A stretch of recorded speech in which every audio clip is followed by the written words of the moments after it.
Comment incarner la bienveillance? Aujourd'hui, pour l'interview d'Incarner ses valeurs, je reçois Sonia Beriri qui va nous parler de cette merveilleuse valeur. Sonia est une formatrice en communication bienveillante et forcément, vous pouvez le constater juste par sa situation professionnelle, elle en connaît un rayon sur cette notion. Et vous me connaissez, j'ai pas voulu interviewer l'experte en communication, mais bien Sonia. J'ai voulu qu'elle nous partage, elle, réellement dans sa vie de tous les jours, qu'est-ce qui l'a amené à vouloir incarner cette valeur, qu'est-ce qui a fait qu'elle se laisse guider par cette bienveillance et comment elle a pu justement mettre en place les clés nécessaires pour pouvoir être beaucoup plus alignée et congruente avec cette valeur. Cela nous a donc amené à parler d'énormément de sujets, comme par exemple le perfectionnisme. Comment est-ce que l'on cesse de vouloir absolument réussir à faire quelque chose et comment est-ce que l'on peut remplacer ce perfectionnisme par une forme d'indulgence. On a aussi parlé de la notion de respecter ses besoins, d'être à l'écoute de ses besoins et qu'est-ce qui est réellement la notion de besoin. On a aussi parlé de notion de famille intérieure, de comprendre qu'on a tous différentes personnalités et comment est-ce qu'on arrive à trouver un équilibre entre toutes les personnalités que l'on a à l'intérieur de soi. Et bien sûr, Sonia nous a parlé de différentes expériences de sa vie personnelle et aussi des différentes figures qui ont pu l'inspirer. Tout cela est juste fascinant et j'espère que vous prendrez autant de plaisir que moi à l'écoute de cette interview qui démarre dès maintenant. Salut tout le monde et bienvenue sur le podcast Harmoniser sa vie. On est jeudi et le jeudi on parle d'incarner ses valeurs. À travers différentes interviews, je souhaite vous présenter des personnes qui, pour moi, vivent en accord avec leurs valeurs et qui œuvrent chaque jour en s'assurant de respecter au mieux ces valeurs. Ce thème me vient du constat qu'en développement personnel, on parle souvent d'identifier des valeurs, mais à mon goût, pas suffisamment de comment incarner ces valeurs. L'idée est donc que différentes personnes nous partagent leur retour d'expérience et leurs conseils pour vivre une vie en accord avec ces valeurs. Aujourd'hui, j'ai l'immense honneur de recevoir Sonia Beriri. Sonia est formatrice à Socom Unique et lisez comme unique, vraiment le mot unique, que j'adore ce petit jeu de mots que tu as mis dans ton nom. Et elle est spécialisée dans la communication bienveillante. On s'est rencontrés par le biais d'un ami en commun, Romy, et on s'est aussi vu régulièrement après parce qu'on fréquente un petit peu le même cercle d'amis à La Réunion. Et franchement, ce que moi j'ai retenu de Sonia, c'est qu'à chaque fois que je l'ai rencontrée, j'ai toujours vu la même personne devant moi, une femme qui a un profond respect pour l'individualité de chacun. Et c'était la raison pour laquelle j'ai vraiment souhaité l'avoir sur le podcast. Le jour j'y arrive. Sonia, bonjour et bienvenue. Ouais, bonjour Gaëlle, merci de m'accueillir de cette manière. Waouh, je suis déjà hyper touchée par ta présentation. Super. Ah Je suis content ouais, voilà, vraiment. de t'avoir et voilà, de te connaître toujours avec ce sourire en plus à chaque fois, donc c'est vraiment un plaisir. Du coup, bah, étant Ouais. donné qu'on est sur cette notion de sourire, je commence toujours les interviews en ce moment avec Mm. cette phrase qui est: «Quelle est la chose pour laquelle tu es actuellement en gratitude?» Oh là là. Bah, je crois que je suis vraiment en gratitude envers mon chemin de vie, en fait. Ça peut paraître déjà perché de dire les choses comme ça, mais plus je progresse sur mon chemin personnel, plus je vois la magie de la vie, plus je vois en fait les cadeaux qui me sont offerts, qui me font vivre des choses vraiment joyeuses ou bien qui me font vivre des épreuves et desquelles je ressors à chaque fois grandi. Donc, j'ai beaucoup de gratitude en fait pour ce chemin, même si c'est pas toujours le cas, hein. Il y a des moments où c'est compliqué. Mais au fond, D'accord, quand tu me poses la question, c'est vraiment ça, ouais. d'accord, super. Ouais, ouais, ouais. Mmh. J'aime bien poser cette question en fait au départ parce que je trouve que Ouais. ça pose un petit peu une base et que souvent je trouve que voilà, le simple fait de poser, on va dire, ben, gratitude sur le chemin de vie, ça va être un petit peu ce qu'on retient et que souvent l'interview elle tourne autour quand même de cette énergie qu'on C'est pose ça. au Ah, départ. Donc c'est pour ça que je mm. vois un petit peu le fil conducteur que ça peut nous amener et bah, surtout voilà, je trouve que le simple fait de se dire on se met en gratitude, on réfléchit, on pense à cela, ça nous met déjà nous aussi dans cette énergie de gratitude forcément et Ah, donc mais voilà. complètement. J'aime toujours échanger sur vraiment, en étant positionné sur quelque chose de positif et que ça amène toujours une conversation, plus fluide, comme cela. Donc, Mm, je te mm. remercie d'avoir déjà posé cela, d'avoir partagé cette gratitude pour le chemin de vie. Déjà, le simple fait que toi, tu mets cette attention, ça permet à chacun de réfléchir à son chemin de vie et Ouais, voilà, d'être en gratitude pour ce que ouais, nous offre cette vie, justement sur ce chemin. ouais, c'est exactement ça. Ouais, ouais. La vie, elle est juste merveilleuse en fait. Enfin, quand je peux voir la merveille de la vie, alors oui, la gratitude est là instantanément. Mm. Et il y a beaucoup, beaucoup de merveilles, ouais, et de magie qu'elle offre à voir, à percevoir. Mm. Super. Du coup, Sonia, voilà, le thème du podcast, comme je l'ai dit, c'est incarner ses valeurs. Et du coup, pour préparer l'interview, je t'avais quand même envoyé quelques informations en amont et je t'avais demandé quelle était la valeur sur laquelle tu aimerais qu'on échange aujourd'hui. Est-ce que tu peux nous la Ah ouais. partager, s'il te plaît? Ah ben écoute, moi c'est venu quasi instantanément, hein, j'ai même pas eu à réfléchir parce que c'est une valeur qui m'occupe depuis déjà plusieurs années. En fait, je me suis Mhm. rendu compte, c'est la valeur de la bienveillance. D'accord. Est-ce que tu peux nous Ouais, donner ta définition de la bienveillance? Pour toi, c'est quoi? ouais, ouais, ouais, ouais. Bah écoute, rien que le mot a un goût particulier, moi, dans ma bouche, dans mon cœur, dans mon corps. Tu vois, quand je te parle, quand j'utilise le mot, je le ressens.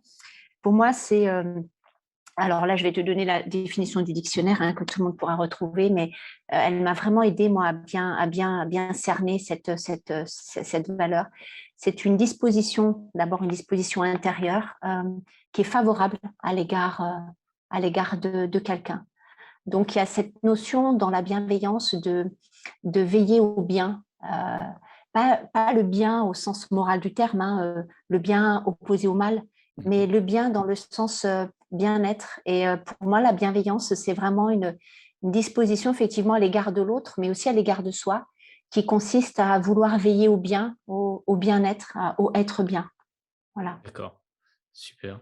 Donc vraiment cette disposition qu'on a à l'intérieur de soi et vraiment Ouais, être dans cette volonté justement de contribuer au bien-être, que ce soit pour soi-même ou pour les autres. ouais, C'est cela. c'est ça. C'est D'accord. ça, ouais, ouais. Du coup, quels sont pour toi les bénéfices d'être justement dans cette bienveillance? Oh, bah, oh là là, les bénéfices, d'abord, moi, je me rends compte que ça me nourrit. Ouais. C'est-à-dire que c'est comme être dans cette intention-là, être dans cette disposition-là, moi, ça m'ouvre le cœur. Quand je dis que ça nourrit, c'est une vraie nourriture affective et spirituelle. Et concrètement, je ressens du bien-être, je ressens une ouverture au niveau du cœur et je me sens reliée, que ce soit à moi, que ce soit aux autres, quand je cherche à être dans la bienveillance avec les autres. Donc moi, ça m'apporte ouais, une forme de nourrissement de différents besoins qui sont un besoin de me relier, un besoin de sentir en fait le lien avec l'autre, de sentir euh, de, de sentir la vie et de sentir tout ce qu'on peut avoir de commun et de Ouais. sentir aussi la souffrance de l'autre quand l'autre est en souffrance ou quand moi-même je suis en souffrance et que j'ai une part de moi qui arrive à être dans une attitude de bienveillance vis-à-vis d'une autre part. Voilà, donc ça me nourrit moi. Et puis ce que j'ai remarqué quand même beaucoup, hein, notamment dans les relations, eh bien, c'est que ça fait vivre des relations qui sont euh, pareil, nourrissantes dans le sens où il y a de la profondeur. Il y a tout de suite de la profondeur, il y a tout de suite, on arrive tout de suite à se rejoindre à un endroit où on a quelque chose de commun qui est pour moi notre humanité, euh, nos émotions, nos besoins. Voilà. Donc, ça fait vivre des bénéfices pour mon être. Moi, je sens que plus je nourris la bienveillance et plus mon être, en fait, grandit à l'intérieur. Et dans la relation aux autres, ça me fait vivre des rencontres de cœur à cœur qui sont juste merveilleuses. Et quelle que soit la personne, je peux me relier au cœur de beaucoup de personnes, même celles qui peuvent paraître les plus repoussantes. Oh, quand je me relie au niveau du cœur, c'est juste, il y a tout de suite une rencontre qui se fait et l'impression de se connaître déjà. Et puis ça amène de la détente. Tout de suite, ça amène de la détente dans la relation, ça amène de la complicité, ça amène du respect aussi parfois. Voilà. D'accord. Mm.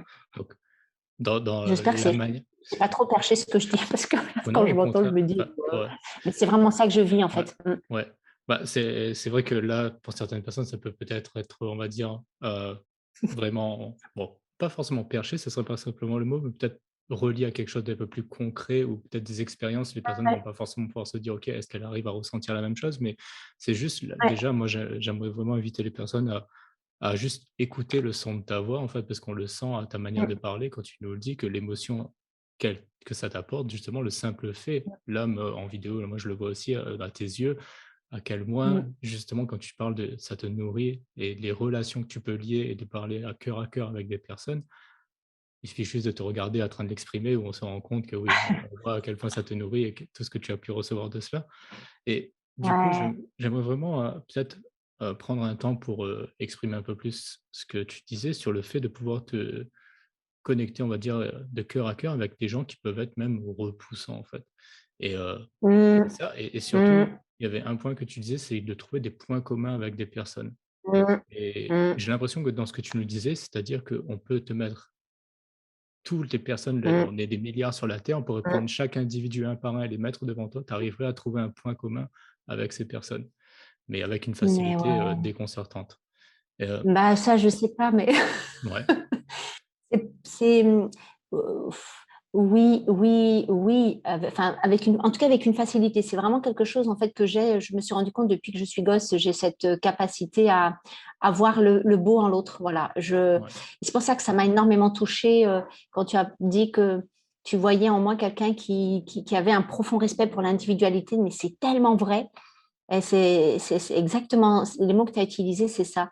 C'est, je je sais, je sens qu'on a vraiment, en fait, bon, on est tous différents, on est bien d'accord. mmh On est des expressions différentes de la vie, chacun est différent avec ses caractéristiques, etc. Mais on a un fond commun.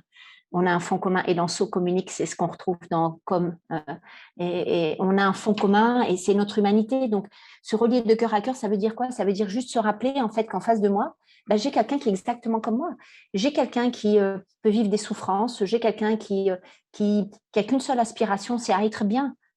Que j'ai en face de moi un bébé, que j'ai en face de moi un enfant, un élève, un ado, mon collègue de travail, mon conjoint, mes amis, ou même voilà une personne qui, a priori, envers qui je pourrais avoir, comment dire, alors animosité, c'est un peu excessif parce que c'est rare que je ressente de l'animosité, mais non, enfin si, ça m'arrive. Non, faut quand même pas exagérer. Mais ce que je veux dire, c'est que à partir du moment où j'ai l'intention de voir chez l'autre, en fait, tout simplement quand je me rappelle que l'autre il est comme moi ça m'ouvre le cœur d'une manière incroyable.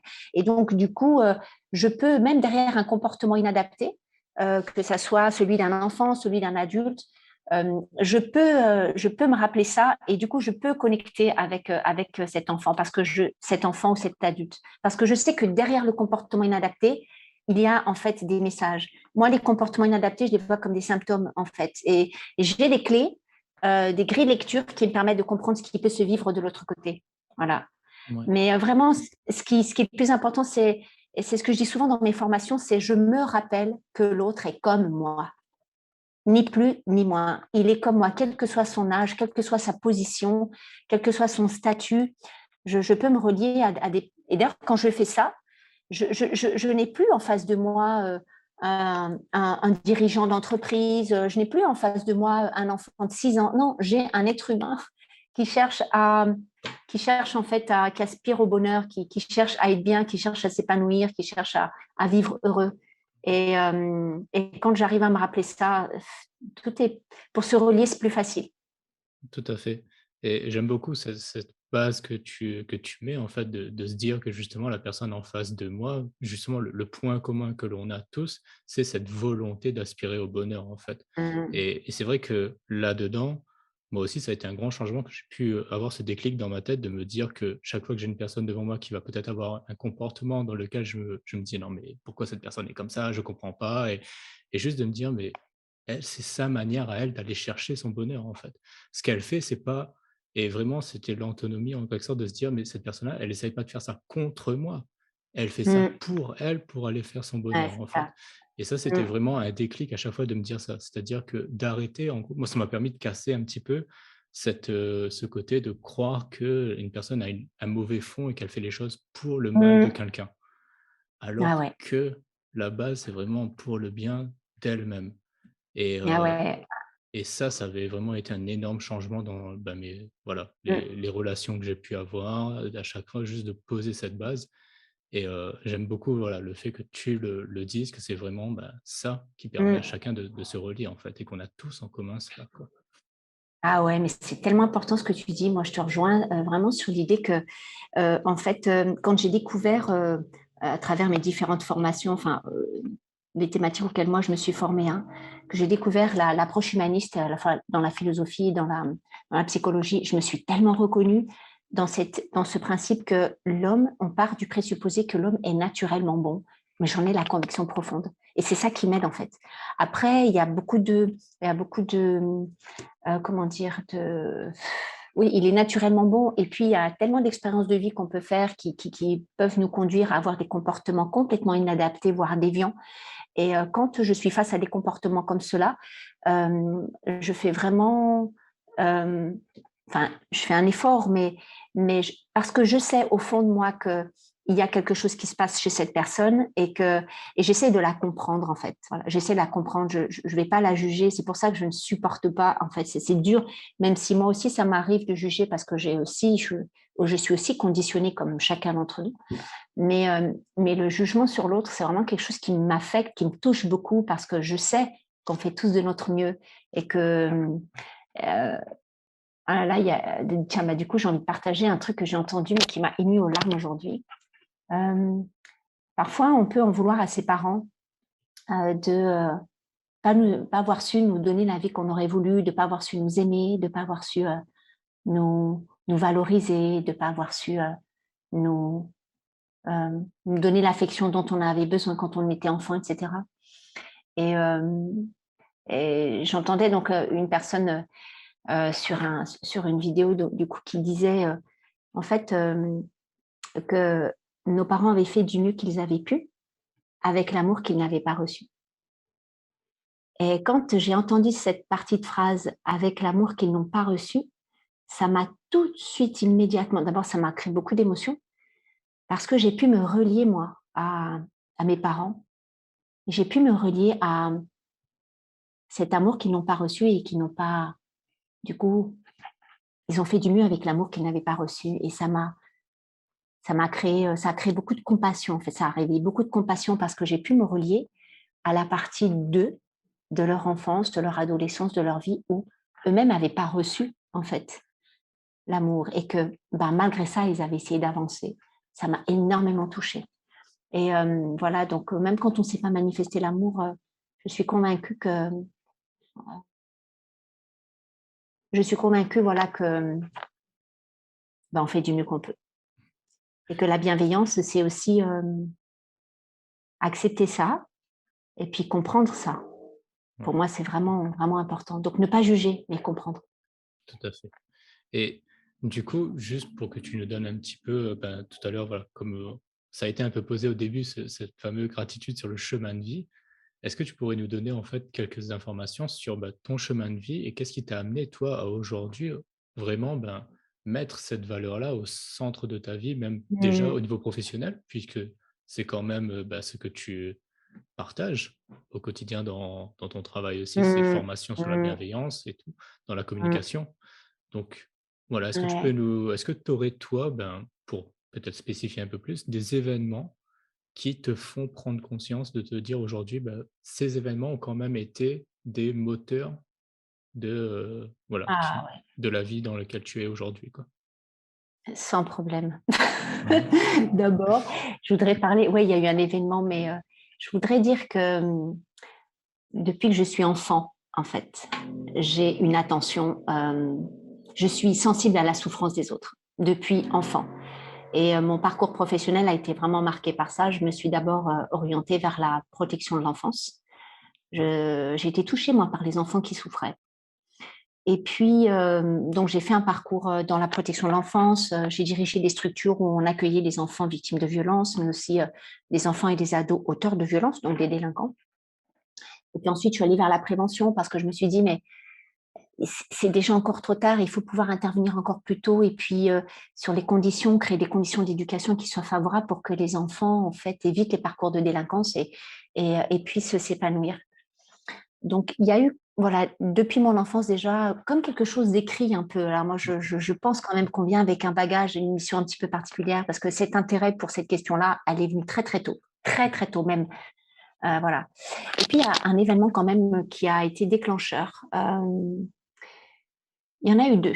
Euh, le premier très fort, déterminant dans ma vie, et je pense que là, je vais créer des résonances chez les personnes qui vont nous entendre, c'est quand je suis devenue maman. Devenir mère, ça a été pour moi un déclencheur très puissant parce que je sentais que j'avais au fond de moi des valeurs comme celle de la bienveillance, que je voulais éduquer mon fils dans cette énergie de la bienveillance. C'était d'autant plus important pour moi que je me sentais, moi, pleine de violence. Je me sentais, en fait, je me souviens quand j'étais plus jeune, je me disais, mais jamais j'aurai d'enfant parce que je pense que je serais une mère maltraitante. J'avais quelque chose que moi, à l'époque, je qualifiais de violence en moi, qui me faisait peur et qui me faisait penser que je pourrais être maltraitante avec mon enfant.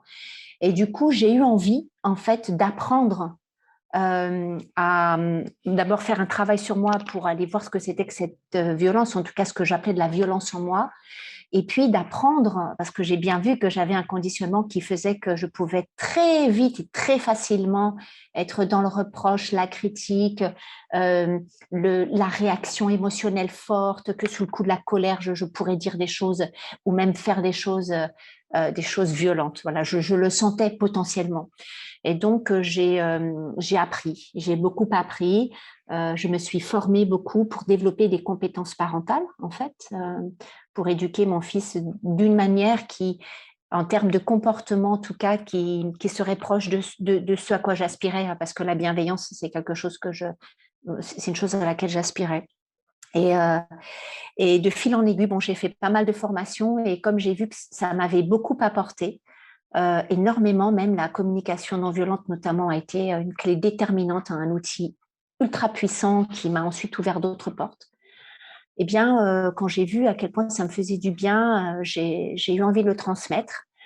Et donc, j'ai décidé de quitter mon activité de salariat pour me lancer dans le domaine de la formation et vraiment, toujours avec cette même intention de départ, hein, de lutter contre la violence, parce que c'était ça mon point de départ, c'était maintenant de promouvoir la bienveillance.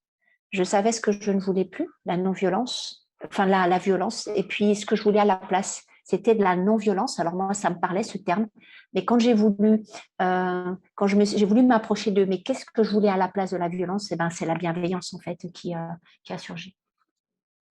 Voilà. D'accord, super.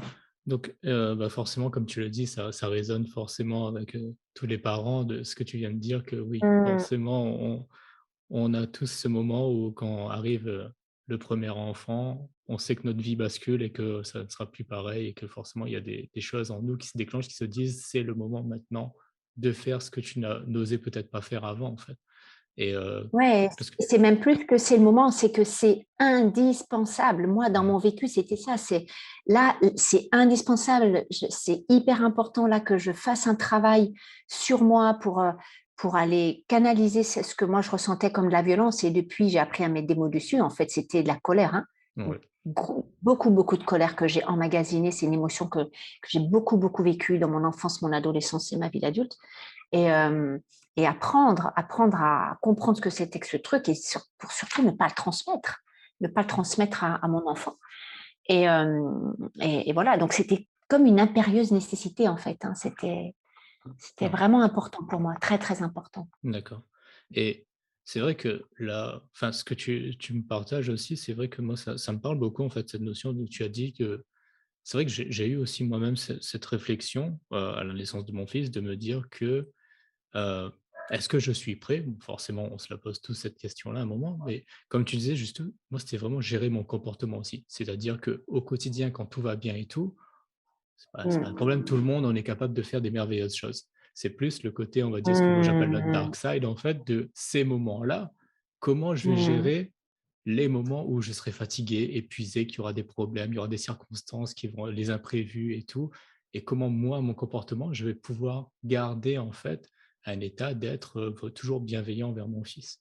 Et donc c'était mmh. vraiment les questionnements que j'avais et pareil, j'aimerais, toi, est-ce que tu aurais un peu des conseils à donner par rapport à cela justement sur dans ces moments-là? Comment est-ce que justement on peut gérer? Et peut-être même avant, peut-être arriver sur les conseils, mais plus te demander justement toi, quelle était ta vision aussi? Parce que c'est vrai que de toi par rapport à toi-même, si je peux dire vraiment de là aujourd'hui, qu'est-ce qui a changé pour toi entre cette phase avant où tu te disais, tu sentais qu'il y avait cette violence à l'intérieur de toi Mmh. et aujourd'hui, qu'est-ce qui est différent entre en gros la Sonia que j'ai en face de moi là et cette Sonia qui est allée devenir mère et qui Ouais. ressentait cette violence?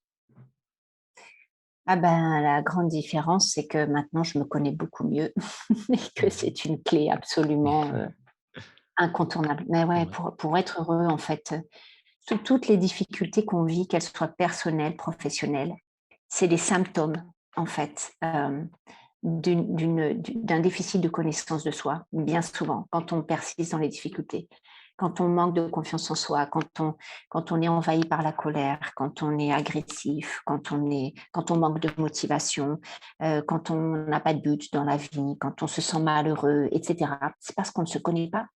Et ben oui, ce que je peux dire aujourd'hui, c'est que je me connais beaucoup, beaucoup mieux parce que j'ai appris à me connaître et je continue parce que c'est un travail qui ne s'arrête pas, en fait. Et, et sur ce chemin d'apprentissage, ce que j'ai vraiment envie de partager, c'est à quel point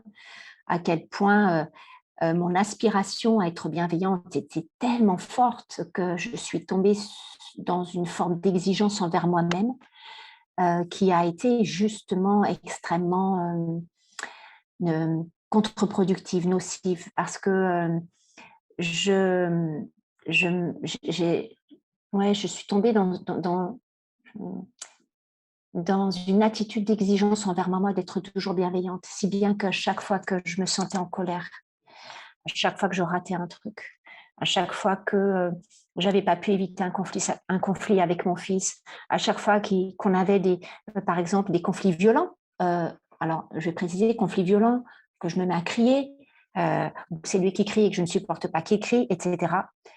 Je le vivais extrêmement mal, je me jugeais énormément, je culpabilisais énormément de ne pas y arriver, jusqu'au jour où j'ai compris qu'en fait, la première violence que j'exerçais, c'était contre moi, en exigeant d'être tout le temps bienveillante, c'est-à-dire finalement quelque chose de proche de la perfection. J'exigeais de moi d'être tout le temps bienveillante.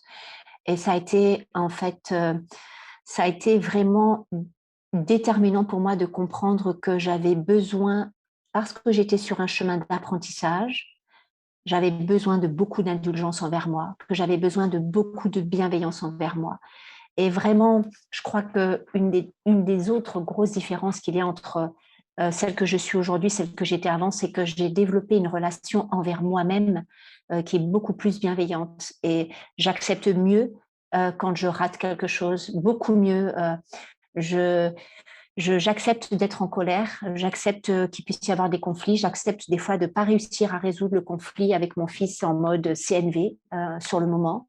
J'accepte de ne pas être parfaite et ça fait une énorme différence. Ça m'a vraiment aidé à trouver de la détente en moi et puis accepter, avoir cette bienveillance envers moi et accepter que je puisse me rater, me planter à plein de moments dans cet apprentissage vers de la bienveillance. Et ben je me rends compte que j'aime beaucoup, beaucoup mieux mon fils, j'aime beaucoup mieux j'aime encore mieux, encore plus. Non, encore plus, parce que encore mieux les autres. Parce que je me rends compte que ce chemin de la bienveillance envers moi, c'est un chemin d'amour. J'apprends à m'aimer comme je suis. Et chaque fois qu'il y a un endroit en moi où je peux aller mettre de l'amour là où il y avait de l'ombre, où il y avait un jugement, ben je me rends compte que je peux faire la même chose pour l'autre. Du coup, par exemple, mon fils, j'accepte beaucoup mieux ses pétages de plomb, ses crises d'ado. Enfin, c'est des, des moments de tension qu'on peut vivre, je les accepte beaucoup mieux et j'arrive à les voir avec beaucoup plus de recul et beaucoup plus d'amour. Et du coup, je vois que je suis beaucoup plus efficace après dans les réponses que je vais apporter aux problèmes. D'accord. Dans ce que tu as dit, j'ai pris quelques notes et j'ai souligné surtout le fait que tu associes aussi à un moment violence et exiger d'être parfait, en fait. Et presque de se dire que le perfectionnisme, on pourrait presque dire que le perfectionnisme, c'est de la violence envers soi-même. Et c'est la première fois que j'entends, en fait, on va dire, les choses formulées de cette manière-là et je trouve ça vraiment, on va dire, parce que mettre le terme violence dessus, je trouve que c'est très fort, en fait, et que parfois une personne perfectionniste ne dirait pas: «Ouais, OK, le perfectionnisme, on sait que c'est bon, ça a des mauvais côtés et tout, mais on n'irait pas jusqu'à le degré de violence». Enfin, je trouve que c'est très fort comme mot, en fait et du coup, là-dessus, ça me fait vraiment, enfin, j'aimerais vraiment qu'on prenne le temps, peut-être de creuser un petit peu là-dessus. Si tu pourrais nous expliquer un petit peu plus justement, parce que comment tu as pu justement passer, d'une personne qui avait cette, violence envers soi-même à un peu plus d'indulgence? Et quelles seraient un peu les clés que tu pourrais nous donner, toi, pour dire, pour être un peu plus indulgent? Comment remplacer la violence par de l'indulgence? Mmh. Alors, la première chose que j'ai envie de dire, c'est que d'abord, j'ai une volonté farouche de me bonifier. J'ai l'envie très forte de devenir un meilleur être humain. Ça, c'est la première chose. Donc, c'est mon moteur, c'est ma motivation. Du coup, je me remets beaucoup en question. Je me remets beaucoup en question. Et ce travail de remise en question et ensuite d'introspection, c'est-à-dire aller regarder à l'intérieur ce qui se passe, ce qui se vit, hein, ce qui se passe quand tout va bien, quand tu dis, comme tu disais, mais aussi ce qui se passe quand ça va pas, quand ça souffre, etc. Ça a été, c'est, comment dire, c'est une démarche continue, constante. Et c'est comme ça, c'est en me remettant en question et puis en écoutant ce qui se passe en moi, que j'ai pu voir à certains moments, et ben que j'étais extrêmement exigeante envers moi-même. Euh, alors, qu'est-ce que j'écoute? J'écoute ce que je ressens, bien sûr, et j'écoute beaucoup ce dont j'ai besoin, évidemment. Mais il y a une autre chose, en fait, que je me suis mise à écouter avec plus de finesse, c'est ce que je pense. Parce que mes pensées, dans les moments où je ratais quelque chose, par exemple, ou bien j'exigeais de moi quelque chose, c'était des pensées qui me mettaient de la pression, c'était des il faut, c'était des tu dois, c'était des tu ne devrais pas, c'était des oui, tu ne devrais pas, tu as tort, il faut que tu y arrives. Donc, elle est là la violence pour moi. Pour moi, la violence, c'est quand il y a un pouvoir qui s'exerce sur l'autre. Quand il s'exerce sur l'autre, ça veut dire que l'autre, il y a quelque chose en l'autre qui n'est pas reconnu, qui n'est pas respecté. Il y a quelque chose en l'autre qui est écrasé. Pour moi, c'est ça, en fait. Une des caractéristiques de la violence, c'est ça. C'est quand il y a un pouvoir qui s'exerce sur un autre, là, en l'occurrence, deux êtres, par exemple, sauf que moi, ça se passait à l'intérieur, c'était des différentes parties de moi, qui exercent un pouvoir sur l'autre, mais un pouvoir, du coup, qui réduit l'autre, qui, euh, qui réprime la vie, qui réprime les envies, etc. Donc, c'est en faisant ce travail et en identifiant les pensées que j'avais, il faut, tu dois, tu devrais, tu ne devrais pas, et quand je voyais ce que ça me faisait, quand j'avais ces pensées-là, j'ai compris en fait que j'exigeais de moi en fait pas d'erreur. Mmh. Or, l'apprentissage, c'est un chemin qui est fait d'erreurs en fait. Et je dirais même que pour apprendre, on doit passer par l'erreur. Et à partir du moment où j'accepte que je peux me tromper, il y a déjà quelque chose qui se détend en moi. Et puis l'autre chose que j'écoute, c'est mes besoins. Quand par exemple j'ai raté quelque chose, quand par exemple j'ai pas réussi à être bienveillante avec mon fils, par exemple, je lui ai fait un reproche, je lui ai fait une critique, plutôt que de lui dire ce que je ressentais face à un comportement qu'il avait. Eh bien, dans ces moments-là, quand je vois en fait que j'ai de la culpabilité, par exemple, je la ressens, donc grâce au focusing, c'est-à-dire vraiment je vais aller à l'écoute de mes sensations dans mon corps, déjà ça m'amène un certain apaisement. Et quand je vais me relier à mon besoin au sens de la communication non violente, c'est-à-dire le besoin, c'est la vie qui s'anime en moi. Quand j'essaie de sentir quel est le besoin qui demande à se vivre dans cette situation où j'ai raté quelque chose, en fait, j'ai appris à sentir que j'avais besoin d'indulgence. J'ai senti que j'avais besoin que quelqu'un dise, mais c'est pas grave, ça peut arriver à tout le monde de se tromper. Tu as fait de ton mieux, tu avais envie de bien faire et tu n'as pas réussi, et ben c'est OK. Voilà, le besoin d'indulgence. Et quand j'ai repéré ce besoin d'indulgence chez moi, là aussi, il y a quelque chose qui s'est apaisé. Et du coup, comme j'ai appris aussi j'ai compris que j'avais plusieurs aspects en moi qui pouvaient dialoguer entre eux, et j'ai cette voix, ma voix de la sagesse, qui peut aller dire à celle qui a peur, en fait, qui a peur, en fait, de recevoir un blâme parce qu'elle a raté, elle n'a pas réussi à être bienveillante. On est bien d'accord que là, on est dans le domaine de l'enfant intérieur. Hein. J'ai cette part-là qui peut dire, c'est OK, en fait. Accorde-toi le droit de te tromper. C'est OK, tu n'es pas parfaite. Et en fait, voilà. Donc, quand j'ai pu toucher ce besoin d'indulgence, j'ai pu comprendre que j'avais un immense, d'abord, besoin d'indulgence. J'ai senti à quel point j'avais besoin d'accepter mes limites et d'accepter mes imperfections en tant qu'humain, en tant que maman. Et là, ça a vraiment été aussi une clé pour trouver de l'apaisement et aussi développer de l'indulgence envers mon fils et de l'indulgence envers les autres. Développer de la patience, c'est toujours des jeux de miroir. Ce que j'arrive à m'offrir moi, je l'offre au centuple aux autres, en fait. Parce que l'autre, il est comme moi. Tout à fait. Voilà. Ouais. Ouais. Et c'est vrai que oui, j'aime beaucoup ce que tu dis parce que c'est vraiment, voilà, en se découvrant soi, que plus on se connaît soi, plus on arrive justement à voir toutes les beautés qu'il y a dans le monde, parce que forcément, plus on va les creuser en soi et plus on va découvrir de nouvelles choses chez nous.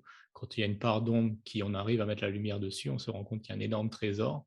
Et c'est comme si le fait de Mmh, découvrir ce trésor à l'intérieur de soi, on se rend compte qu'il existe aussi dans le monde extérieur et chez les autres mmh, aussi. Et donc, du coup, mmh, ça ouvre encore à nouveau de nouvelles perspectives et on arrive à nouveau à retrouver ce lien, comme tu l'expliquais au départ, de les gens sont comme moi, en fait.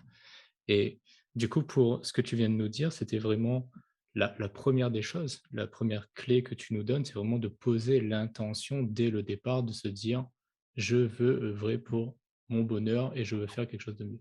Et j'ai presque envie d'entendre, c'est comme si à un moment, toi, pour vraiment resituer dans le contexte du podcast «Incarner ses valeurs», c'est comme si tu t'es dit: «Maintenant, je veux incarner cette valeur».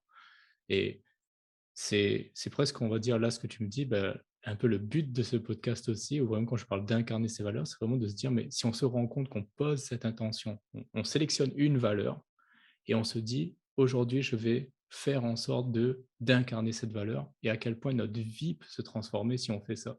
C'est presque le message que j'ai envie de partager à travers les interviews, vraiment ce podcast aussi. Et j'aime beaucoup là, le fait que tu l'aies dit, que ça commence par cela, en fait. Et que si on pose cette intention-là, je veux mettre de la bienveillance. Je veux de la bienveillance, donc je vais faire ce qu'il faut. Et le simple fait de poser l'intention va t'amener justement dans les moments où il y a pu y avoir des difficultés, toi, à faire cette introspection, te poser et d'aller prendre le temps d'écouter tes besoins aussi, parce que c'est vrai que justement, dans ce que tu expliquais, c'était quand il y a des moments difficiles, des fois, on a des difficultés à entendre cette petite voix de la sagesse, par exemple, qui va venir nous dire c'est pas grave. Sauf que la voix de la colère, des fois, elle hurle tellement qu'on n'entend pas la sagesse, elle parle pas suffisamment fort et la colère est là et là. Et parfois, le simple fait, comme tu l'expliques, de prendre le temps, juste se dire, OK, on écoute. Et là, on finit par entendre, ah, je n'avais jamais entendu cette voix-là. Et on finit par justement cela, vraiment reconnecter. Et comme tu l'as dit, toi, c'est vraiment, c'est là où tu as entendu l'indulgence, tu as pu mettre le doigt dessus, ce que cette voix à l'intérieur de toi te disait, j'ai besoin d'indulgence. C'était ça le besoin que tu avais, et quand tu as pu avoir ce déclic, c'est là où c'est venu en quelque sorte. Et mmh. une chose que tu as dite, et que je vois, je fais le parallèle aussi par rapport aux séances de coaching que parfois je fais avec certaines personnes, c'est que plusieurs personnes me disent, ça va paraître bizarre, mais j'ai l'impression d'avoir plusieurs personnes à l'intérieur de moi. Et à chaque fois que je regarde les personnes, je fais: «Mais tu sais que tout le monde est comme ça, en fait».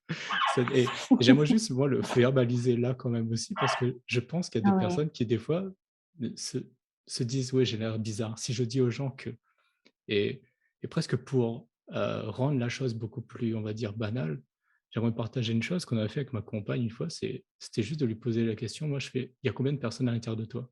Et allons Mmh, s'amuser à les rencontrer». Et c'est vraiment de dire, par mmh, exemple, tu as tel personnage, un peu comme le film Vice Versa, en fait, le dessin animé où on voit différents personnages qui mmh, représentent les émotions, mais c'était vraiment de dire, moi, ce que j'aime dire, c'est comme des personnages de cartoon, en fait. à l'intérieur de soi. Et moi, j'étais caricature, en fait, de mini Gaël.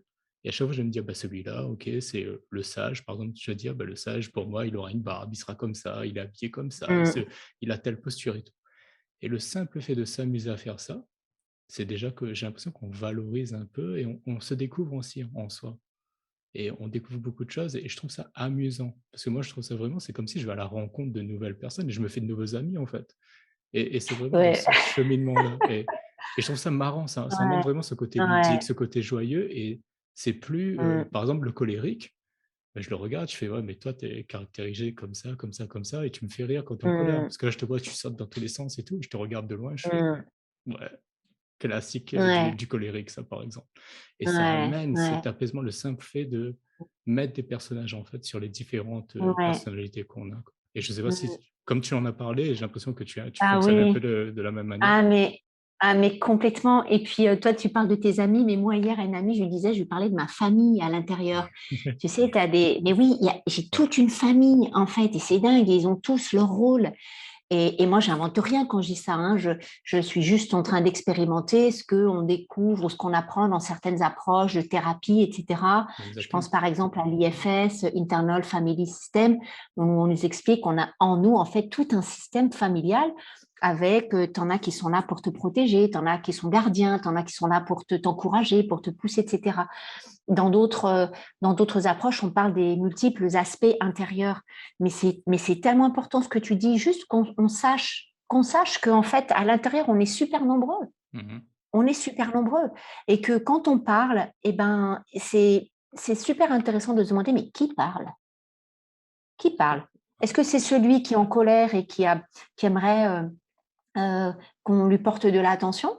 Est-ce que c'est la part de nous qui est super, qui a des valeurs immenses et qui a juste envie de vivre un idéal? Moi, je sais que j'ai eu cette part très développée à un moment donné et je sais que c'est elle aussi qui m'a tyrannisée parce que justement, on parle de valeurs.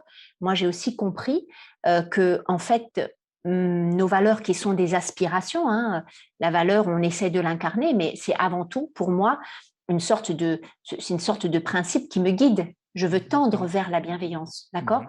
Et pourquoi? Parce que d'ailleurs, derrière, il y a une aspiration beaucoup plus grande qui est le bonheur pour tous, qui est de vivre dans une humanité qui soit aimante, respectueuse, euh, heureuse, mais que cette aspiration-là, elle m'a joué des tours parce que, encore une fois, elle a exigé beaucoup de moi et que j'ai oublié que parfois, certaines situations, quand j'essayais d'incarner dans le quotidien, dans des situations très concrètes, comment je gère le refus de quelqu'un face à une demande que je lui fais, et comment je gère la frustration, comment je gère le fait que mon fils ne veuille pas faire quelque chose que je lui demande, comment je gère qu'il n'ait plus envie de passer du temps avec sa mère et qu'il préfère rester avec ses copains, comment je gère des doutes que je peux avoir par rapport à mon travail à certains moments, etc. Voilà. Quand je suis confrontée au quotidien à ces difficultés-là, eh ben, si je fais pas attention à rester à l'écoute et comprendre que là, je suis en difficulté et que j'ai la part de moi qui continue à dire mais non, la bienveillance, il faut, tu dois, etc., je me fais souffrir. Donc, du coup, j'ai vraiment compris aussi que cette valeur de la bienveillance, ça devait rester pour moi un phare qui me guide, Mhm. mais en aucun cas que ça devait devenir une valeur tyrannisante. Ça, c'est vraiment, en tout cas, parce que je me suis laissée tyranniser à un moment donné par cette aspiration très haute et, et j'ai compris que c'était important j'écoute aussi ce que je pouvais vivre et qui pouvait être difficile dans les situations très concrètes du quotidien. Tout à fait. Euh, on est toute une famille à l'intérieur et apprendre à écouter chacun, c'est très important et c'est ce que la CNV nous permet de faire notamment. Moi, je voulais, euh, je voulais insister sur un point, sur à quel point cette notion des besoins, moi, m'a éclairée parce qu'elle n'est pas toujours très bien comprise. En fait, quand on dit que j'ai besoin d'eux, c'est pas un besoin exprimé c'est pas un besoin qu'on exprimerait à partir d'un espace où il y a du manque, Ouais. à partir justement d'une de nos parts qui s'exprime avec manque, j'ai besoin d'amour. C'est le besoin, c'est une énergie, c'est l'énergie de la vie qui prend plein d'aspects différents. Tantôt, c'est la vie qui prend l'aspect du respect, parfois de la bienveillance, de l'amour, de la liberté, etc. Le besoin, c'est une énergie de la vie qui se manifeste en nous. C'est-à-dire que c'est la vie qui veut se manifester en nous. C'est ce qu'on aime vivre. Donc, quand je dis j'aime vivre la bienveillance, c'est en fait, je ne m'exprime pas à partir d'un endroit où je manque de bienveillance, mais je m'exprime à partir d'un endroit où je suis pleinement connectée à cette valeur, à ce besoin qui est une énergie. Voilà, je ne sais pas si c'est facile à comprendre ou si c'est clair ce que je dis, mais je voulais vraiment insister sur ce point-là quand j'ai parlé d'indulgence. Parce qu'au moment où je dis j'ai besoin d'indulgence, eh bien, paf, tout d'un coup, je la ressens, l'indulgence. Et c'est ça, c'est là que ça guérit, en fait. C'est là que ça amène du bien-être. C'est quand j'identifie mon besoin, mais que je le connecte en même temps. Ouais. Voilà. J'aime beaucoup ce que tu viens de dire parce que c'est vraiment cette notion, oui, comme on dit, j'ai besoin, si ça vient du manque, eh bien, c'est du vide en quelque sorte. Donc, comment on peut créer quelque chose à partir de vide, alors que si on part d'une énergie de vie, justement, comme tu dis, quelque chose qui est vivant, qui est bougeant, qui est plein de force, donc justement, ça crée, et c'est vraiment se dire que si j'exprime un besoin, je dire, j'ai besoin, mais on ressent qu'il n'y a pas d'enthousiasme, il n'y a pas de quelque chose de pétillant, en fait, il n'y a pas de force dans ce besoin, c'est que c'est pas un réel besoin qui va être bénéfique pour nous, en quelque sorte. Ça va C'est que juste... plutôt je suis liée, c'est que je suis branchée au manque. Ouais, Parce voilà, que les besoins, le besoin par définition, comme c'est une énergie, c'est une énergie de la vie, c'est ni bien ni mal. En fait, on n'a même pas à qualifier que c'est un bon besoin ou pas un bon besoin. tout à fait. C'est un besoin. C'est quand on s'exprime à partir effectivement d'un endroit où on est en manque que là, on n'est pas dans le besoin, on est dans le manque. Ouais, exactement. Ouais. Et donc, oui, Mais c'est c'est-à-dire que... subtil, hein, il faut travailler un peu à l'intérieur pour faire la différence, pour toucher, pour sentir les choses et puis réussir à les identifier. Tout à fait. Et c'est vrai que là, dans ce que tu me dis, ça vient beaucoup sur justement l'apprentissage de ses émotions, d'accepter ses émotions, d'être à l'écoute de ses émotions et de vraiment aussi aller développer cela. Et c'est vrai que bon, on pourrait beaucoup en parler des différentes techniques. Et là-dedans, moi, j'invite les personnes plus à prendre contact avec toi si elles veulent en savoir déjà plus aussi, que justement, si elles veulent vraiment comprendre comment améliorer ça sur la communication et tout. J'aimerais plutôt revenir un petit peu plus aussi sur, justement un peu toi, les événements de ta vie aussi qui ont amené, comme tu nous le disais tout à l'heure aussi, il y a eu, le fait de devenir mère, justement, qui a pour toi été le déclic, qui t'a vraiment amené à poser cela. Et est-ce qu'avant, pour toi, est-ce qu'il y a eu des difficultés, par exemple, parce que tu me disais que tu avais cette aspiration depuis jeune, mais est-ce qu'il y a eu des Mm. difficultés à oser l'exprimer, à oser justement te dire, ben oui, mais je peux paraître, par exemple, hors du cadre de la société. Par exemple, si je commence à m'exprimer comme ça, les amis sont pas forcément pareils, ils n'ont pas les mêmes aspirations ou des choses comme ça. Est-ce que c'est des choses que tu as pu vivre? Ou là, je dirige un petit peu la question, mais de manière un peu plus, on va dire, Ouais. vaste. Est-ce que toi, il y a eu des difficultés justement à oser exprimer cette bienveillance? Ah, mais ouais, mais carrément. En fait, si je suis allée vers la communication non violente, alors je fais allusion à la communication non violente parce que c'est vraiment l'approche et un des outils qui m'a permis de donner corps à la bienveillance, hein. Mmh. Parce que si je cherche à comprendre qu'est-ce que c'est que la non-violence, moi, la bienveillance, ça m'a quand même beaucoup parlé. C'est justement parce que j'étais hyper en difficulté, en fait, pour exprimer les choses.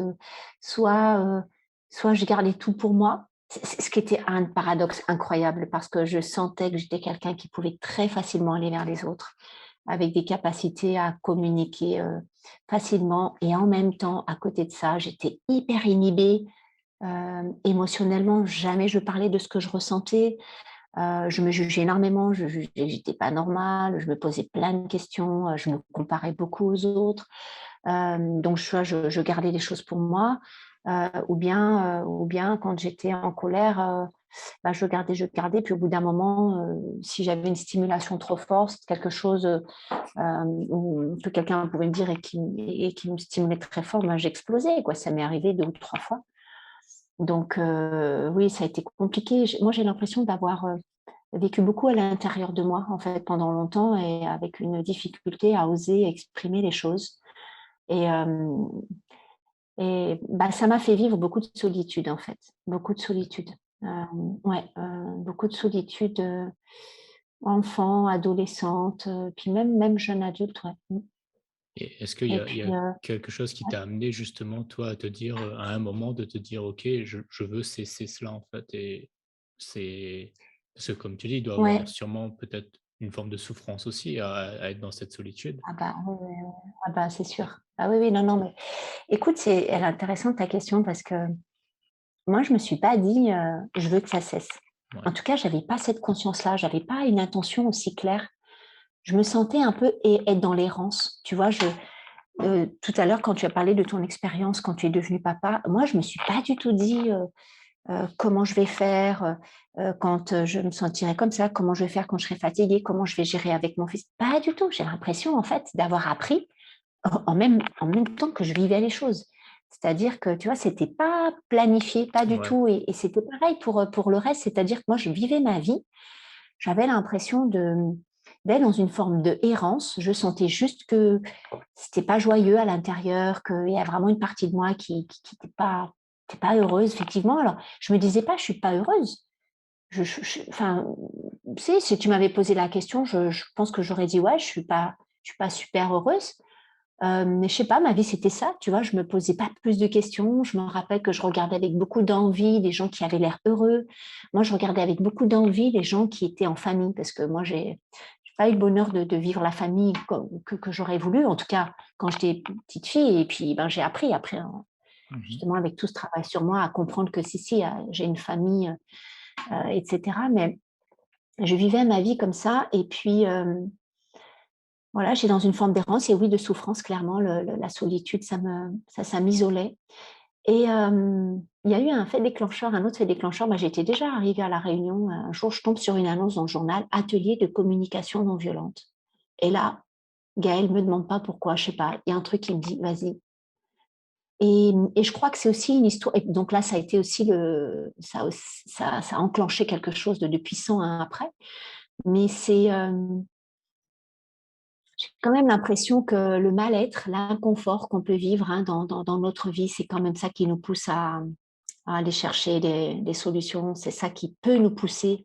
Quand tout va bien, est-ce qu'on a une propension à aller se dire: «Ah, je voudrais que ça aille encore mieux»? Non, on se dit: «Bon, ça va, je gère» et puis un jour où, bah, ça devient plus supportable, voilà, une relation qui capote, une maladie, des conflits compliqués au travail, je sais pas, tu vois? Il y a plein d'événements dans une vie qui fait qu'on va se mettre un coup de pied aux fesses en quelque sorte. Mais je sens qu'avec le recul, il y a quelque chose qui nous guide vers tout ça quand même, tu vois? Il y a quelque chose qui nous guide. Moi, pourquoi j'ai accroché sur cet atelier-là? Ça aurait pu être autre chose et il y a quelque chose qui nous guide et qui nous dépasse, dont on n'a pas forcément conscience. Et ça, j'en suis absolument convaincue. Et j'ai aussi appris, et j'apprends beaucoup, ça m'occupe pas mal en ce moment, à me relier à ça aussi, à cette autre dimension-là, parce que tout est lié en fait. tout à fait, ouais. Mm. Là-dessus, c'est vraiment, bah, là, je te rejoins, tout à fait aussi sur cette, croyance-là aussi de cette, voilà, cette force de vie qui est au-dessus de nous et Mm. qui nous guide chaque jour et que parfois, voilà, on a beau se poser des questions et à vouloir absolument contrôler les choses et tout et Mm. quand on arrive à se relier à ça, on se rend compte qu'on est rien du tout comparé à cette force et qu'au bout d'un moment, on se dit: «Mais pourquoi on est autant centré sur nous alors que cette force, elle est capable de gérer l'univers tout entier?» et de se dire, «On est quoi nous par rapport à l'univers, quoi? On n'est rien» et donc des fois, ça permet de justement, calmer un peu ces moments où, on peut avoir des tensions, ça peut être des moments difficiles et tout. Et pour en revenir un petit peu à ce que tu nous disais, du coup, ça a été si je rejoins, tu avais pas forcément une sensation, toi, de te dire: «OK, tu te sens mal» et bon, tu on va dire que voilà, les choses, tu te dirais si ta vie continuait dans ce sens-là, il y aurait pas eu non plus, de choses enfin, il n'y aurait pas eu mort d'homme, quoi, en quelque sorte. Tu aurais pu continuer comme ça, même si tu te dis que tu n'aurais pas vécu ce que tu as vécu aujourd'hui, quoi.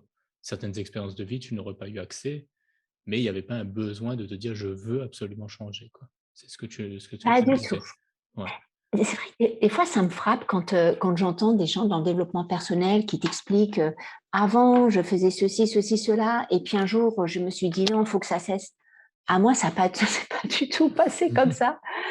Non, Ouais. je vivais ma vie et puis il y a des choses qui se sont posées devant moi, qui m'ont été posées et que j'ai vues et que j'ai su prendre. Et c'est ça, en fait, pour moi, les prises de conscience, c'est ça. C'est hop, là, il y a un truc qui vient. Ça, je pense que c'est. Quand je dis j'étais guidée, je tombe sur cet atelier, paf, je prends. Je tombe sur une autre annonce, atelier Montessori. Ça, c'était justement quand Axel était mon fils était petit. Et je cherchais des outils et paf, je tombe sur ce truc. J'atterris dans une association qui est axée sur le bien-être de l'enfant, de la famille. Je suis en plein dans mon sujet. Et puis, il y a plein de choses comme ça qui se posent sur mon chemin. Et c'est là que je comprends qu'en fait, je suis guidée. Mais il n'y a pas de calcul. Je me dis pas, bon, maintenant, je veux être ceci, maintenant, je veux être cela. Alors si, ce que je peux me dire, c'est comment incarner mieux encore la bienveillance. Comment l'incarner mieux dans cette situation, tiens, là, dans cette situation, comment l'incarner mieux la bienveillance. Dans cette situation où je suis hyper stressée parce que je stagne, parce qu'il y a un truc sur lequel j'arrive pas à avancer au niveau du boulot, parce que je bloque, parce que je me sens nulle, je me sens pas compétente. Comment je peux être bienveillante là, dans cette situation? Tu vois, je vais plus me poser les questions comme ça maintenant.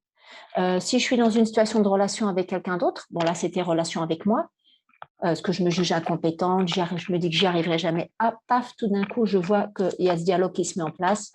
Ok, j'arrête ça. Comment je peux être bienveillante? Je peux être bienveillante envers moi là? Voilà.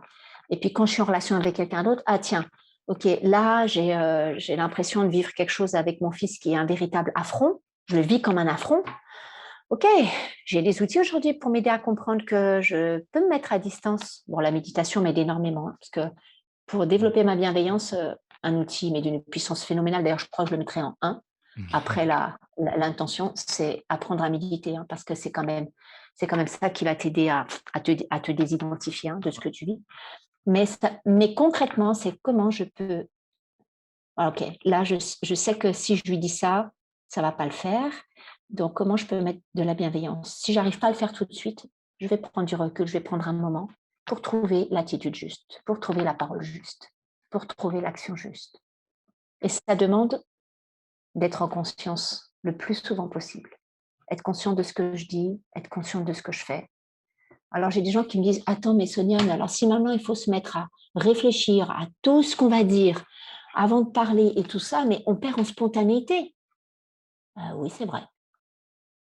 Sauf que dans un certain nombre de situations, moi, je sais que faire ça, ça va m'amener beaucoup plus de joie, ça va ça va me permettre de vivre ce que j'aspire à vivre dans la relation, plutôt que si je reste en réaction, dans une soi-disant spontanéité, ou quand je suis dans la spontanéité, si je ne fais pas attention et si j'ai un conditionnement dans la communication, par exemple, à beaucoup faire de reproches, de critiques, rendre l'autre responsable de ce qui ne va pas, laisse tomber, quoi. J'aggrave la situation, j'abîme la relation, j'abîme l'être, j'abîme la personne que j'ai en face de moi. Et moi, je m'éloigne de ce que j'ai envie de vivre. Donc, oui, Mm. ça demande de la conscience. Mais bon sang, c'est ça la vie, en fait. C'est un chemin de conscience. C'est d'éveiller notre conscience. Donc, moi, je mets beaucoup d'énergie là-dedans, à développer ma conscience. Quand j'échange avec quelqu'un en situation de tension, OK, qu'est-ce qui va sortir de ma bouche? Dans quel état je suis? Quelle est mon intention? Est-ce que là, je suis vraiment dans une intention bienveillante? Je me pose toutes ces questions, en fait. Et plus je le fais, et plus ça devient automatique. C'est ça la bonne nouvelle. C'est qu'au début, on a l'impression que c'est artificiel, que c'est pas naturel. Ben oui, c'est pas naturel, c'est parce on n'a pas appris. Mais ça le devient petit à petit. Et Exactement. vraiment, ça me fait vivre des choses beaucoup plus douces, beaucoup plus riches. Mais bon sang, je vis des relations, même avec des gens que je connais pas, mais d'une profondeur, mais que je connaissais pas avant, et Ouais, qui me permet de la ressentir et de la vivre la bienveillance. Ouais. tout à fait. Et dans ce que tu me dis, ça me fait penser vraiment cette notion de, comme tu dis, une personne va te dire: «Oui, mais si, je perds en spontanéité, si je réfléchis à chaque fois à ce que je dis». Et moi, ce que j'ai envie de dire, c'est juste: mettez de la curiosité dessus et de vous laisser dire: qu'est-ce qui va se passer justement si je le fais?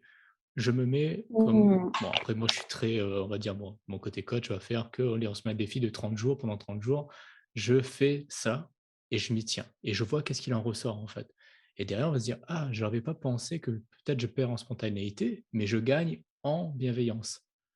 Ah, ça va aller Mmh. quand même le coup de le faire donc ouais, on va trouver l'équilibre après ensuite». C'est d'aller dans un sens et aller à fond dans ce sens-là pour se rendre compte de qu'est-ce qu'il y a à découvrir dans cet endroit-là et après de se dire: «OK, j'ai découvert qu'il y a ça comme positif», enfin positif, on va dire de bénéfique pour moi et par contre il y a ça que j'aime pas trop.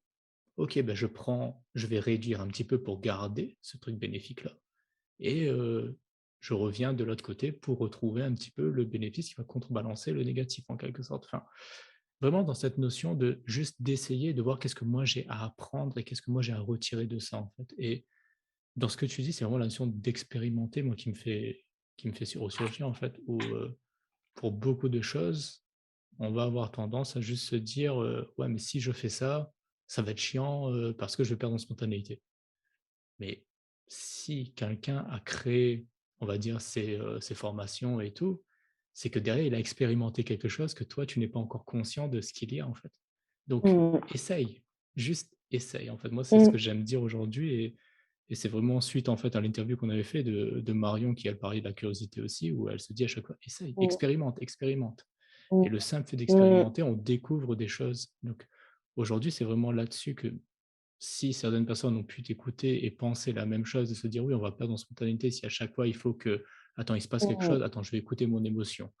Quel est le besoin que je ressens? Qu'est-ce que c'est? Oh et quel est le comportement que je devrais avoir alors à ce moment-là? OK, ben là, ça prend trop de temps et je vais perdre en spontanéité». Oui, mais essaye et vois qu'est-ce que Ouais, tu bé quel bénéfice en et ou qu'est-ce que tu apprends à faire ça, en fait. mais carrément et puis, moi ça m'a amusé ton exemple parce que quand la personne dit: «Ah ouais, ça va être chiant, s'il faut, réfléchir et tout», je j'aurais envie de dire à cette personne: «Mais qui c'est qui parle? Qui dit ça en fait en toi? Est-ce que c'est la partie qui a peur? Est-ce que c'est la partie qui voilà qui» bah, c'est ça qui a peur de l'inconnu. Mmh. Et puis après, ça peut être, mais qu'est-ce que tu aspires à vivre dans tes relations? Est-ce que tu aspires à vivre de la fluidité? Est-ce que tu aspires à vivre, parce que la bienveillance, c'est ça aussi, ça permet de vivre beaucoup plus de fluidité. Parce que si on cherche à veiller au bien de chacun, on se sent tous les deux respectés, donc ça va être beaucoup plus fluide l'échange en fait, même si ça va nous demander des fois de la créativité pour solutionner les problèmes. Mais voilà, qu'est-ce que tu as envie de vivre?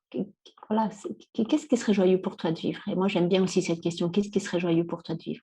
Et puis, j'aime bien rappeler aussi, et puis je me l'applique évidemment à moi-même, mais Rome, c'est pas fait en un jour, hein.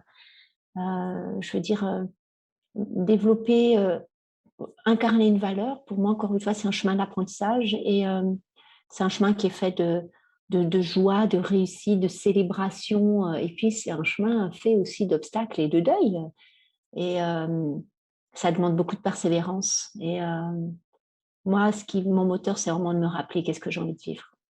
Quand je vis de la bienveillance, qu'est-ce que ça me fait vivre? Ben, quand je vois la joie, la fluidité, l'ouverture du cœur, la profondeur, la complicité, l'amour que ça me fait ressentir, que je sois avec un enfant, un ado, un adulte, mais bien sûr que j'ai envie de faire l'effort et je continuerai. Et plus je fais les efforts et plus c'est fort ce que je vis. Donc, donc donc c'est sûr que c'est, ouais, la persévérance, ça va être une autre valeur, je pense, pour incarner ces valeurs. Ça va être une qualité, en tout cas, un état d'esprit qui va être important de développer. Mmh. D'accord. Dans ce que tu me dis, est-ce que tu as rencontré des personnes sur ton chemin de vie aussi qui ont pu t'inspirer et justement te dire: «OK, ça» enfin voilà, juste t'inspirer dans la bienveillance, dans cette notion de bienveillance? Mmh. Ouais, alors, ouais, ouais, ouais. Hem, le Romy dont tu as parlé, Mmh. au tout Ouais, début, de l'entretien, ouais, c'est vraiment une personne qui m'a mis sur la voie. À son contact, j'ai vraiment pu aller explorer, les aspects de la bienveillance, les aspects lumineux, enfin les aspects de la bienveillance, Alors, comment est-ce que je peux dire ça? Parce que moi, j'adore la vie parce qu'en fait, elle a plusieurs aspects. On n'est pas dans un monde de bisounours où tout est toujours beau et tout ça. Et j'aime ça, en fait. Moi, j'aime ces nuances. Et avec Romy, j'ai vraiment pu voir comment pouvait s'incarner la bienveillance dans l'échange, ouais, dans l'échange. Et puis, j'ai aussi, ça m'a beaucoup inspiré aussi la relation que j'ai avec lui pour justement pour développer la bienveillance envers moi. Ça a été vraiment, ça a été assez déterminant. Alors, plus sur cette partie-là, je dirais que c'est plus des expériences de relations que j'ai faites qui m'ont permis de comprendre que cette dimension de la bienveillance, elle est fondamentale, la bienveillance envers soi, pour être dans des échanges bienveillants avec les autres. Après, oui, alors c'est peut-être plus des figures plus en lien avec la spiritualité. Moi, j'ai un, j'ai en tête un moine zen bouddhiste qui est assez connu dans le domaine du développement personnel, qui est Thich Nhat Hanh. Pour moi, c'est la bienveillance incarnée. Et alors, il est une source d'inspiration, mais phénoménale pour moi. Il va dans les profondeurs dans lesquelles j'essaye, moi, d'aller aussi. Et ouais, il a un peu tracé le chemin. Je dirais que sur mon chemin de développement personnel et spirituel, Thich Nhat Hanh, ça a vraiment été, et c'est toujours une source d'inspiration énorme. Et une source d'inspiration aussi, euh, parce que dans la bienveillance, il y a quand même une autre valeur qui se cache, ou en tout cas qui est reliée, c'est celle de l'amour. Et la compassion, et pour moi, il est extrêmement, c'est un modèle, plus qu'une source d'inspiration, c'est un vrai modèle, vraiment un modèle. Ok. Et du coup, enfin, cette question, elle sous-entend un peu quelque chose. Enfin, il y a un sous-entendu là-dedans, mais ça fait quoi d'avoir justement un modèle ou une inspiration? Qu'est-ce que ça t'apporte, toi, dans ta C'est vie, d'avoir pu... encourageant, mais Ouais. c'est hyper encourageant. Ça veut dire que ça existe, ça veut dire qu'il y a de l'espoir, ça veut dire que c'est une perspective de... Ouais, c'est un chemin à suivre. Pour moi, moi, ça me donne envie. Je me dis, mais si lui, il a fait ça, mais moi aussi, je peux le faire. Ça me booste, ça me donne de l'énergie, ça me motive, ça me rassure, ça me réconforte dans les moments où j'y arrive pas. Parce que moi, ce que j'aime beaucoup aussi, c'est entendre parler des expériences difficiles. Parce que dans ma grande naïveté, quand j'étais plus jeune et j'ai débuté avec plus de conscience sur ce chemin de, de vivre plus de bienveillance, j'ai été extrêmement choquée, déçue des fois par certaines figures d'autorité, des guides, des gens comme ça, tu vois, qui ont une influence sur les autres, qui sont des accompagnants, des guides et qui ont eu des comportements, j'ai pu assister à des comportements qui me paraissaient pas bienveillants du tout. Et ça m'a fait beaucoup réfléchir et je me suis dit, waouh, mais en fait, ils représentent un truc, mais au fond, ils sont exactement comme moi. Ils sont humains, ils ont leurs imperfections, ils sont capables d'être pas bienveillants dans leur manière de s'adresser à une personne qui les accompagne, etc. Et ça m'a permis de vraiment comprendre cette dimension de bienveillance envers soi et surtout que en tant qu'humain, en fait, on ne peut pas être parfait. Donc, même quelqu'un qui est soi-disant un modèle, il peut flancher, il peut avoir, il a ses pardons, c'est pas il peut, il a ses pardons, mais qu'elle peut se manifester. Donc, voilà. Après, c'est sûr que euh, des modèles vont beaucoup plus m'inspirer quand, par exemple, dans des moments de difficulté, ils adoptent des attitudes qui me paraissent aller dans le sens de la bienveillance. Tout à fait. Voilà. Ouais. Ok. Ouais. Bah, du coup, juste par rapport à ce que tu disais, enfin, ce que j'aime beaucoup, c'est vraiment quand je t'ai parlé d'inspiration, c'est que tu as quand même pris le temps de te dire, OK, c'est aussi les sources d'apprentissage que tu as pu avoir dans les moments difficiles, justement, et de voir les personnes plutôt que de les voir dans, justement, par exemple, les modèles, on va les mettre sur des piédestals en disant, OK, cette personne, elle a fait ci, fait ça, et waouh, c'est une lumière et tout. Mm. Et que toi, ce que tu retiens, c'est surtout Mm. comment réagissent ces personnes-là dans les moments difficiles et comment toi aussi, certaines personnes peuvent te mettre toi dans un moment difficile et comment toi tu vas réagir par rapport à ça, qu'est-ce que tu apprends aussi. Et il y a vraiment cette notion-là où pas forcément, on va pas forcément voir ça comme des moments d'inspiration. C'est pas Mm. forcément la première chose qui nous vient. Au contraire, beaucoup de personnes vont se dire: «Oh, les moments difficiles de ma vie, je préfère les oublier et les zapper», au lieu de se dire: «Mais attends, il y a une énorme source d'inspiration là-dedans» et c'est Mm. ça Mm. dans laquelle je peux aller puiser une force aussi, je peux puiser quelque chose pour incarner encore plus cette valeur. Mm. Et j'aime beaucoup le fait que tu aies soulevé ça pendant que je te pose cette question-là, quoi. Je trouve ça Ouais. merveilleux et ça rejoint en plus Mais ce que tu disais tout à l'heure, dans ouais, cette pluralité des personnes aussi, de se dire que même voilà. nos modèles, en fait, ont cette pluralité intérieure et que eux aussi, bah, forcément, on peut les voir comme la source d'inspiration qui est une personnalité, mais il y en a d'autres. Et que des fois, on va les voir sur un autre jour et cette autre personnalité va s'exprimer, on va se dire: «Ah, mais non, cette personne, elle est pas comme ça. Mhm. Elle est juste comme nous». Comme nous aussi, on a nos Ouais, parts d'ombre et nos tellement parts de lumière, important. quoi. Mmh. Et je trouve que c'est important, tu vois, parce que moi qui cherche justement à travers mes activités à promouvoir la bienveillance, qu'on soit avec des enfants, tu vois, à la maison ou à l'école, qu'on soit à la maison, qu'on soit au travail, dans les relations avec sa hiérarchie, etc. À chaque fois que je transmets, je cherche à transmettre ça, je me sens vraiment être sur un chemin que je partage avec tout le monde. C'est-à-dire que, euh, effectivement, on est tous imparfaits. Je crois que c'est vraiment moi, ma plus grosse face. Ça a été une énorme prise de conscience et surtout euh, une énorme. Ouais, ça m'a permis de me pacifier énormément mon chemin personnel. Mais je me sens vraiment être en partage avec toutes les personnes qui veulent cheminer, tu vois, quel que soit leur état d'avancement. Euh, et d'ailleurs, je leur dis souvent, enfin, de toute façon, je leur dis, mais attendez, moi, je suis en train de vous partager tout ça, mais ils me voient du coup comme une sainte, tu vois, Mmh. ils pensent que je suis tout le temps bienveillante, ils pensent que je fais tout le temps des communications hyper bienveillantes. Et je leur dis, non, non, non, non, non, je suis en chemin. Et en fait, on est tous en chemin, c'est ça la vérité. On est tous en chemin. Et j'aime ça parce que ça me renvoie à une autre valeur qui est celle de l'humilité, qui est pour moi extrêmement importante.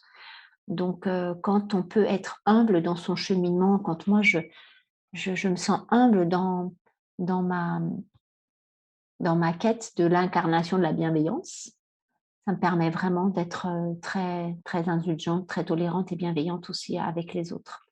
Et ça a tellement plus de goût quand on chemine ensemble en respectant chacun où on en est, mais en étant capable de se dire les choses, en étant capable de dire, bah, moi, je suis là, et puis, bah, moi, je suis là, et puis, bah, moi, je suis là. Ah, ok, ben ouais.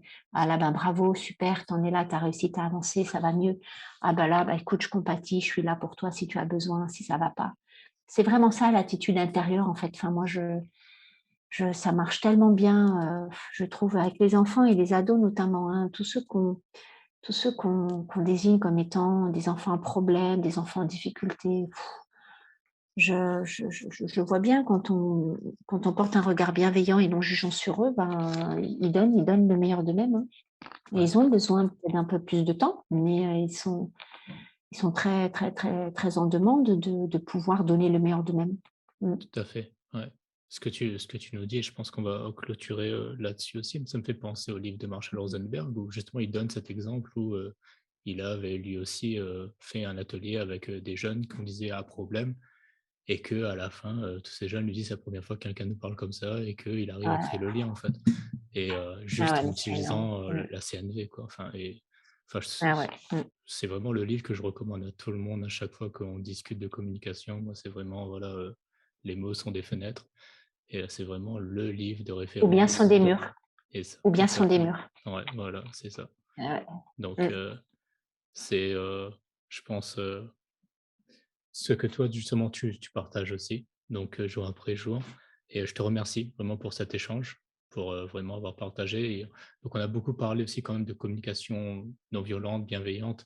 Bon, c'était pas forcément directement dit, mais vraiment, s'il y a une chose que les gens peuvent retenir aussi, une manière d'incarner la bienveillance va forcément passer par la communication bienveillante et que derrière Par la la développer. communication.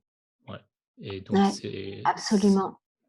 et Ça a juste, vraiment été ma porte d'entrée, ouais, mais c'est vrai. Alors, c'était, pour moi, ça prend beaucoup de place et c'est normal. Ça me fait penser à cette citation de Gandhi qui dit le monde dans lequel on vit est un monde impitoyable, mais en fait, c'est nous qui l'avons rendu impitoyable. Et c'est nous qui l'avons rendu impitoyable par nos manières de faire. Et que si on veut changer, ben, il faut changer soi et que ça commence par la manière de communiquer.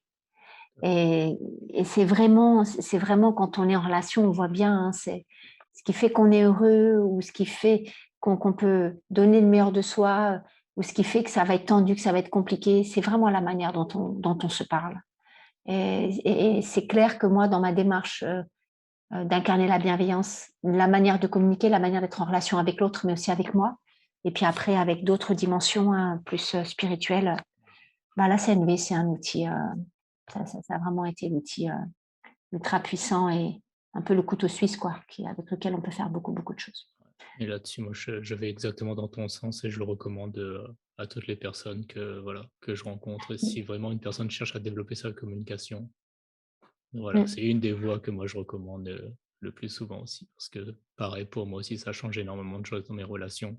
Le simple fait d'apprendre voilà, les outils qui sont accessibles à tous en plus. Donc c'est vraiment Ouais. là-dedans. Donc, d'ailleurs, ça m'amène à ce sujet sur aujourd'hui, si des personnes veulent prendre contact avec toi, en savoir un peu plus sur ce que tu fais, où est-ce qu'elles peuvent te Ouais. retrouver? Bon, alors, pour l'instant, j'ai une page professionnelle sur Facebook sur laquelle je communique sur des événements, des formations, des ateliers que j'anime ou des événements auxquels je participe. On peut aussi me contacter par mail. Et puis, il y aura bientôt un site internet. Super, Ouais, c'est en projet. Et ouais, c'est ça, d'accord. hein, être entrepreneur, hein, tu connais, hein, c'est C'est ça, exactement. être multi-casquette et puis avoir des outils voilà, qui permettent voilà, de vraiment aux personnes de trouver, d'ouvrir des portes. Bon, Ouais, ben, ils pourront ouvrir la porte de mon site voilà, dans quelques temps. Voilà, c'est super, en projet. nickel. Sinon, De donc, toute mon manière, mail voilà. hein, et Ouais. puis ma page Facebook. Ils Voilà, auront les informations dans la description justement du podcast. Donc parfait. voilà, toutes les personnes qui voilà, souhaitent prendre contact avec Sonia, voilà, vous Mm. avez toutes les informations en description. Pour conclure, je pose souvent cette question, c'est si il y a une chose que moi je ne t'ai pas demandé durant cette interview et que tu aimerais partager, s'il y avait une question que si tu étais à ma place, en fait, tu aurais aimé te poser, quelle serait Ouais, cette question? Et du coup, quelle serait la réponse aussi à la ouais. question? La question, ça aurait pu être, Sonia, est-ce que tu penses que on pourrait vivre dans un monde de bienveillance? Ma réponse est oui, c'est possible. On peut vraiment changer les choses en développant, en incarnant une attitude bienveillante envers soi avec les autres. J'en ai la conviction profonde. Voilà. Super. Et je pense que tout au long de l'interview, justement, tu nous l'as montré et tu nous as montré à quel point voilà, cette valeur te porte, tous les bienfaits qu'elle Mm. t'apporte à toi et à toutes les personnes que tu rencontres dans les relations que tu as pu avoir. Donc, merci d'avoir pris le temps de partager tout cela avec nous. Ouais, je veux juste aussi Ouais. rajouter dans ta conclusion et les défis aussi qu'elle pose sur mon chemin, parce que c'est aussi des challenges, hein, la bienveillance. C'est pas que c'est génial, non, non, ça me fait Ouais, vivre beaucoup de challenges et ça me fait pas mal sortir de ma zone de confort et surtout ça m'apprend beaucoup sur moi et sur les autres. tout à fait. Donc un chemin tout en nuances. Voilà. Ouais. Et j'invite les personnes à juste voilà, regarder le podcast, enfin écouter celui de l'interview de Ouais. Marc Perugini, qui avait pas mal parlé, justement, on avait beaucoup parlé de ce sujet, justement, de trouver l'équilibre entre voilà, Ah les ouais. défis, que ça nous donne une valeur et ne pas rentrer aussi justement dans cette volonté de toujours incarner uniquement la valeur et de rester figé dessus et de créer des tensions. Justement, on avait beaucoup parlé de cette notion Ça, de tension, ouais. relâchement. Et donc, j'avais adoré justement les images qu'il utilisait, la facilité avec laquelle Marc en parlait. Donc, j'invite vraiment les personnes qui souhaitent en savoir Ouais. plus à se connecter sur le Mm. podcast. C'est l'une des premières interviews que j'ai faites, celle de Marc Perugini. En tout cas, merci Sonia pour toute cette Merci bienveillance que tu as beaucoup. Ouais. partagée et voilà, toute cette énergie que tu mets. En fait, ce que je te souhaite, c'est vraiment plein, plein, plein encore de belles aventures et plein de contacts et Mm. de pouvoir développer en fait avec un Mm. maximum de personnes de ce relationnel de bienveillance, démontrer à tout le monde à quel point ça peut être, ce monde de bienveillance, il existe, il est possible et que nous pouvons tous contribuer à cela simplement Mm. en commençant par juste poser l'intention, comme tu l'as dit. Il suffit juste Ouais, aujourd'hui de se merci. dire: «Je crois en la bienveillance et je veux Mmh, mettre de la bienveillance» et juste comme tu oui, l'expliquais, se laisser guider par cela après derrière, voir un petit peu les mmh, actions qui vont venir, les différentes opportunités qui nous viennent et se dire: «OK, voilà, j'ai posé l'intention de voir la bienveillance, je vois une annonce, une formation de bienveillance, j'y vais, je me laisse mmh, guider». Du moment que j'ai posé l'intention, derrière qu'est-ce qui vient? Et je suis sûr que pour beaucoup de personnes, ouais, ça peut être un merveilleux chemin qui se mettrait en place. C'est ce que je vous souhaite à tous. En tout cas, comme je le dis à chaque fois, tout le monde, vous avez vu que toute la richesse que nous partage cet invité. mmh, Encore merci Sonia. Je vous donne rendez-vous, moi, au reste des auditeurs, dès lundi pour un épisode sur lequel je développerai un sujet dont j'ai envie, tout simplement, de partager, ou ça sera un petit peu en freestyle aussi ces derniers temps. J'essaye d'apporter un peu plus de spiritualité justement dans les sujets et sortir un peu du côté trop développement personnel. Donc vraiment, ce sera toujours sur cette vague que je continuerai à partager. D'ici là, je vous souhaite à tous de passer une merveilleuse journée, toujours pleine de joie, de paix et d'harmonie. Et surtout, n'allez jamais à l'encontre de ce que vous dit votre cœur. Bye bye à tous. merci Gaël. J'espère que cette interview, elle t'a plu. Si tu veux en savoir plus sur les valeurs, conscientiser et identifier les valeurs qui sont importantes pour toi, je te propose un exercice complet pour lequel tu pourras avoir toutes ces informations-là. C'est gratuit, il suffit juste que tu cliques dans le lien qui est dans la description et tu auras une vidéo et tous les exercices que je propose directement à mes clients pour identifier leurs valeurs. Alors vas-y, clique sur le lien et je te retrouve après. Bye bye!